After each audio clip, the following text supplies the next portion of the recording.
Hi friends, please subscribe to Amravati Media and press the bell icon for more latest updates. ఈ అరెస్టులతో కూటమి సాధించేది ఏమిటి?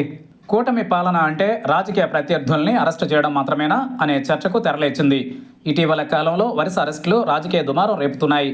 గన్నవరం మాజీ MLA Vallabhaneni వంశీని దళిత యువకుడి కిడ్నాప్ వ్యవహారంలో అరెస్టు చేశారు. 3వ రోజు విచారణ పూర్తయింది. దీంతో కోర్టు ఇచ్చిన పోలీస్ కస్టడీ సమయం ముగిసింది. ఫిబ్రవరి 27వ తేదీ రాత్రి సినీ రచయిత వైసీపీ మాజీ నాయకుడు పోసాని కృష్ణమురళిని కూడా హైదరాబాద్లో అరెస్టు చేశారు. అన్నమయ్య జిల్లా ఓబులవారిపల్లె పోలీస్ స్టేషన్కు తరలించారు. ప్రస్తుతం ఆయన్ను అన్నమయ్య జిల్లా ఎస్పీ విద్యాసాగర్ నాయుడు విచారణ జరుపుతున్నారు. అరెస్టుకు కారణాలు ఏవైనా ఇతర విషయాలన్నీ పక్కకు పోయి కేవలం అరెస్టుల గురించే ఆంధ్రప్రదేశ్లో చర్చ జరుగుతోంది. కేసులు, అరెస్టులు, రిమాండ్లు, పోలీస్ కస్టడీలు ఇప్పుడు ఏపీలో ప్రజానీకం ఎక్కువగా చర్చించుకునే అంశాలయ్యాయి. వీటి వల్ల కూటమి సర్కార్ ఏం ఆశిస్తుందో తెలియదు, కానీ వ్యతిరేకత మాత్రం మూటగట్టుకుంటుందనే చర్చ జరుగుతోంది. కూటమి ప్రభుత్వ అరెస్టుల పుణ్యమా అని పరిపాలన, ఇతర పరిపాలనాపరమైన అంశాలన్నీ మరుగున పడతాయనడంలో ఎలాంటి సందేహం లేదు.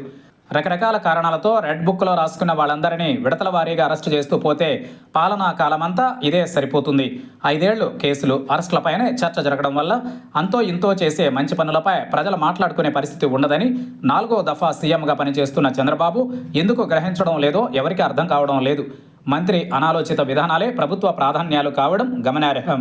ఇలాంటి చర్యలన్నీ అధికారంలో ఉన్నోళ్లకు మానసిక సంతృప్తి ఇవ్వచ్చు.